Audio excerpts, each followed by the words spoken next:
design movement. The Secession is the most successful provocation by Viennese architects and artists. It blends early modernism and late Art Nouveau architecture like no other. The building's stern white cubes boast gold-plated laurel leaves, owls, and twirling lines, topped with a giant globe of golden laurel. Like the Wiener Secession movement spread across the city, Vienna's Art Nouveau gems light up in various parts of the town. To get the whole story and see different sites, consider embarking on a guided Art Nouveau walk with me. First, let's start with a brief history of the Secession design movement and its most famous representatives. All architectural movements throughout history have been spurred by societal shifts that demand a new style that better reflects how technology has advanced the practice and how people express their political, religious, and moral beliefs and practices. While some shifts occur over a period of several years, others are experienced as a sudden revolt. The Vienna Secession was undoubtedly the latter. At the end of the 19th century, a group of artists and architects aimed to explore what art should be. It pertained to filtering global influences in a way that could introduce new modernism.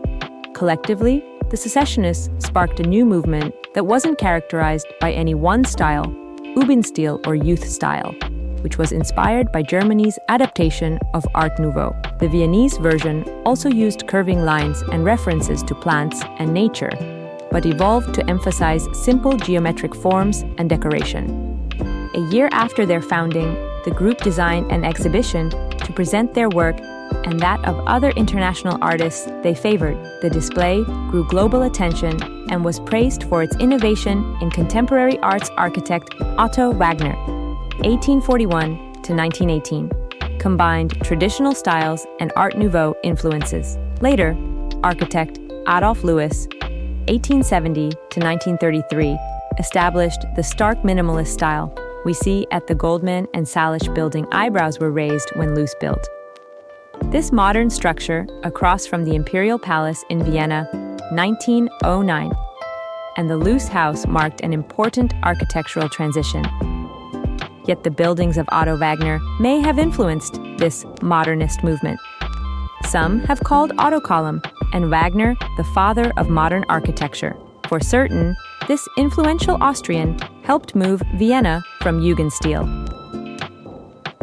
Wagner's influence on the architecture of Vienna is felt everywhere in that city, who, in 1911, is said to have called Wagner the greatest architect in the world. Today, you will see the best places to immerse yourself in the unique architecture of Vienna. This short list forms a small guide for art lovers. Let's start. Majolica House / Otto Wagner. An apartment building in Vienna, the Majolica House, designed by Otto Wagner at the turn of the 20th century, emanates some of the most classic details of the Art Nouveau style.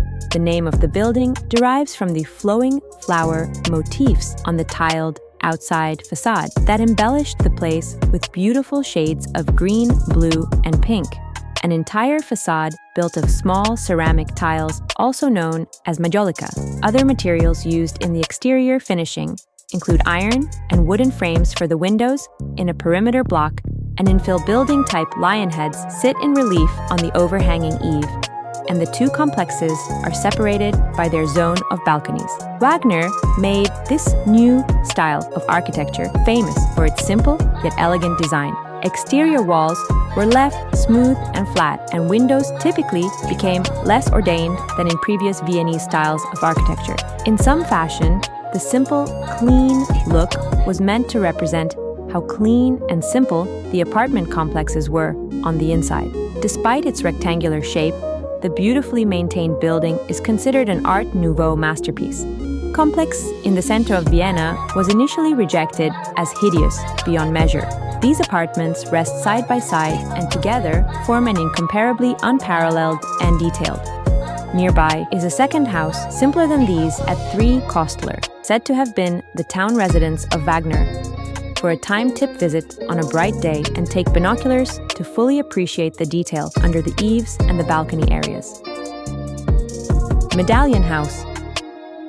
Known as the Medallion House, because of its decor of gilded medallions by Wagner's student and frequent collaborator Column and Moser. This apartment block is adjacent to the Majolica House on Lincoln's Isle.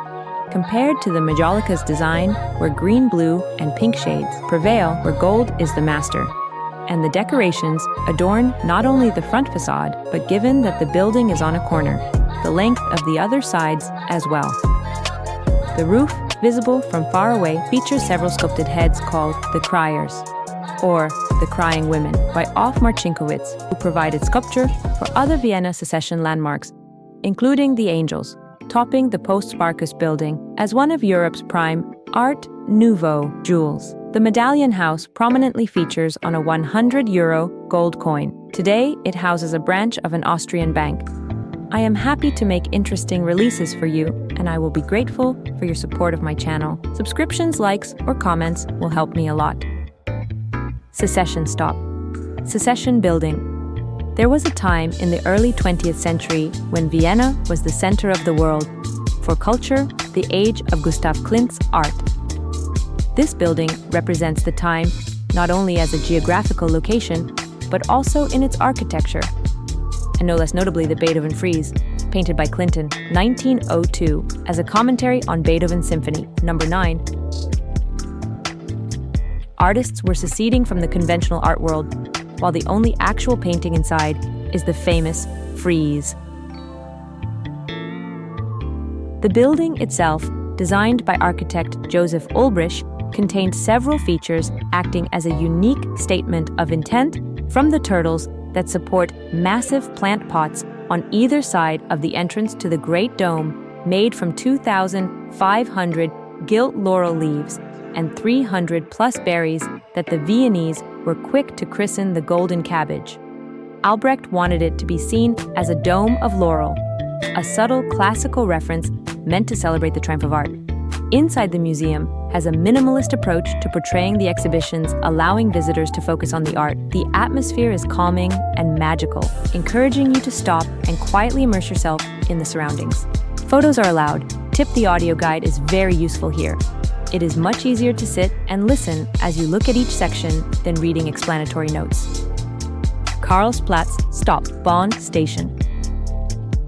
The master of Viennese Jugendstil, Otto Wagner, was appointed architectural supervisor for much of the city's underground system in the 1890s, and the stylish pair of underground railway exit pavilions he designed next to Karlsplatz are among the city's most appealing buildings. Well known for their modern look, floral motifs, curving roof lines, and exposed steel framework, in keeping with Wagner's belief in architectural honesty, they've achieved the perfect melding of form and function for the architectural world. Having opened to the general public in 1899, the original old line was converted to the newer U-Bahn rail system in the 1980s. For this purpose, plans were made to destroy the old Stop-Bahn station.